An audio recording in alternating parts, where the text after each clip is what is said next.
Hello दोस्तों, स्वागत है आप सभी का आपके अपने YouTube channel Ansar study point में। तो दोस्तों, आज इस वीडियो में हम बात करेंगे ज्योग्राफी जो कि भारतीय नदियों के बारे में। आज इस वीडियो में हम बात करने वाले हैं भारतीय नदियों को जो है कितने वर्गों में बांटा गया है और भारतीय नदियां जो है कहां से निकल करके कहां तक गिरती है, इसकी सहायक नदी कौन सी है, सारा कुछ इस वीडियो में हम कवर करेंगे। तो दोस्तों, सबसे पहले ये जान लीजिए कि भारतीय नदियों को दो भागों में बांट दिया गया है, एक हिमालय नदियाँ और एक प्रायद्वीपीय नदियाँ। तो आज के इस वीडियो में हम बात करेंगे हिमालय नदियों के बारे में। हिमालय नदियों को तीन भागों में बांट दिया गया है, सिंधु नदी तंत्र, ब्रह्मपुत्र नदी तंत्र और गंगा नदी तंत्र। तो दोस्तों, आज के इस टॉपिक में हम बात करेंगे सिंधु नदी तंत्र और ब्रह्मपुत्र नदी के तंत्र के बारे में इस टॉपिक में बात करेंगे, और गंगा नदी तंत्र जो है अगले नेक्स्ट टॉपिक में बात करेंगे, नेक्स्ट वीडियो में हम बात करेंगे, क्योंकि गंगा नदी तंत्र जो कि एक बड़ा टॉपिक है तो उसके लिए एक अलग नेक्स्ट टॉपिक लाया जाएगा। ठीक है दोस्तों, तो चलिए वीडियो को स्टार्ट करते हैं। तो दोस्तों, आप सभी को बता दें कि यहाँ पे सिंधु नदी तंत्र जो है वो कहाँ से निकल करके कहाँ तक गिरती है। तो दोस्तों, सिंधु नदी जो कि तीन देश से होकर के बहती है, चीन, भारत और पाकिस्तान। ये बहुत ही बार एग्ज़ाम में पूछे जाते हैं कि सिंधु नदी जो है वो कौन कौन से देश से निकल करके गिरती है। तो ये चीन, भारत और पाकिस्तान से होता हुआ गिरती है। तो इसका जो कि सिंधु नदी चीन के तिब्बत से निकलकर, ठीक है दोस्तों, चीन के तिब्बत मानसरोवर झील से निकलती है। ठीक है दोस्तों, यहाँ से निकलती है मानसरोवर झील से और भारत के लद्दाख में प्रवेश करती है।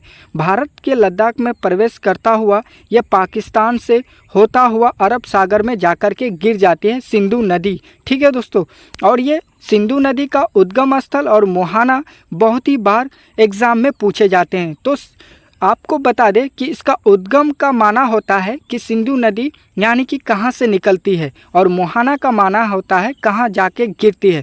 तो सिंधु नदी का जो उद्गम स्थल है वो तिब्बत में मानसरोवर झील से निकलकर, ये यहाँ से निकलकर जो कि मुहाना इसका है अरब सागर यानी कि भारत होता हुआ, पाकिस्तान होता हुआ अरब सागर में जाकर ये सिंधु नदी गिर जाती है। सिंधु नदी तंत्र जो है वो दो नदियों तिब्बत से आती है। यहाँ पे बहुत ही बार एग्ज़ाम में पूछे जाते हैं क्वेश्चन कि वो कौन सी नदियाँ हैं वो कौन से दो नदियाँ हैं जो भारत से आती है, यानी कि सिंधु नदी तंत्र में दो नदियाँ तिब्बत से आती है, यानी कि कौन सी नदी है जो तिब्बत के मानसरोवर झील से आती है। तो यहाँ पे एक तो आपका सिंधु नदी हो गया और एक सतलुज नदी। ठीक है दोस्तों, एक सतलुज नदी है जो चीन के तिब्बत मानसरोवर झील से निकलकर आती है। ठीक है दोस्तों, और सिंधु नदी के दाएं तट पर भारत का लेह शहर स्थित होते हैं। और इसका बहुत ही बार एग्ज़ाम में ये भी पूछा जाता है कि सिंधु नदी का सहायक नदियाँ कौन कौन सी है। तो यहाँ पे आपका सबसे बड़ा जो कि सहायक नदियाँ हैं वो झेलम है। ठीक है दोस्तों, यहाँ पे झेलम है आपका, उसके बाद चिनाब है। ठीक है दोस्तों, उसके बाद रावरी है, उसके बाद ब्यास है, उसके बाद सतलुज है, ठीक है दोस्तों। तो वीडियो को आगे बढ़ाते हैं। तो दोस्तों, आपको बता दें कि चिनाब, यहाँ पे आपको बता दें कि सिंधु नदी की सबसे बड़ी सहायक नदियाँ कौन सी है। ये भी क्वेश्चन एग्जाम में पूछे जाते हैं कि सिंधु नदी की सबसे बड़ी सहायक नदियाँ कौन सी है, तो वो चिनाब है। ठीक है दोस्तों, वो चिनाब है यहाँ से जो कि निकलती है, वो चिनाब जो कि बड़ी नदियाँ हैं। ठीक है दोस्तों, चिनाब है। आपको ये क्वेश्चन में पूछा जाएगा कि सिंधु नदी जो है उसकी सहायक नदी, सबसे बड़ी सहायक नदी कौन सी है, तो आपको चिनाब में आपका टिक लगाना होगा। और चिनाब नदी का उद्गम स्थल जो है वो हिमाचल प्रदेश के बड़ा लाचा दर्रा से निकल करके मोहानी सिंधु नदी में जाकर के ये गिर जाती है। ये चिनाब जो कि मध्य प्रदेश से निकल करके, ठीक है दोस्तों, यहाँ पे आती है और यहाँ पे सिंधु नदी में जाकर के मिल जाती है। हिमाचल प्रदेश में चिनाब नदी को चंद्रभाग नदी के नाम से भी जाना जाता है। ठीक है दोस्तों, तो ये चंद्रभाग नदी के नाम से क्यों जाना जाता है, यहाँ पे आपको ग्राफ के साथ समझाते हैं। जहाँ से ये जो कि चिनाब नदी निकलते हैं, ठीक है दोस्तों, उससे पहले तो चंद्र और भाग ये दो नदियां हैं जो ऐसे मिल कर के एकजुट होती है और यहीं से निकल कर के सिंधु नदी में जा कर के मिल जाती है। तो यहीं से जो निकलते हैं इसे चंद्रभाग नदी भी कहा जाता है। चंद्र और भाग मिलकर के यहाँ आती है और यहाँ से चंद्रभाग नदी भी कहा जाता है और इसे चिनाब नदी भी कहा जाता है। तो ये आपको याद रखना होगा। दोस्तों एक ही ग्राफ में आपको बता दें कि नदी जो सहायक नदियां हैं और उसका उद्गम स्थल और मुहाना यानी कि वो कहाँ से निकलती है और कहाँ जा कर के गिरती है, तो एक ही साथ आपको बता देते हैं।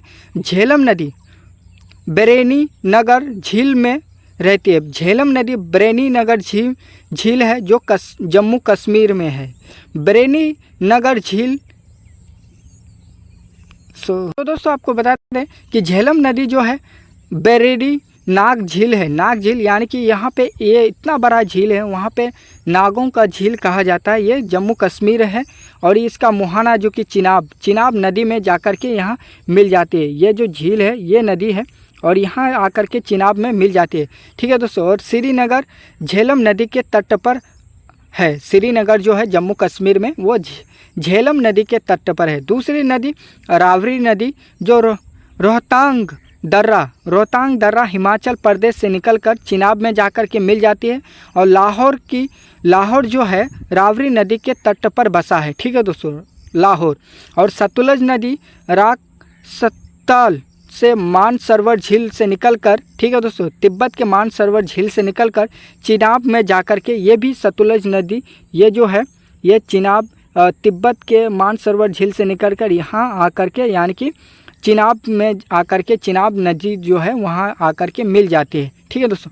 और ये झारखंड बांध सतलुज नदी पर स्थित है। जो बांध आपको दिख रहा होगा ना कि झारखंड में एक बहुत बड़ा बांध है, उसमें बिजली उत्पादन किया जाता है। तो ये जो कि बांध भाखड़ा बांध जो है ना दोस्तों, भाखड़ा बांध ये सतलुज नदी पर ही बना है। ठीक है।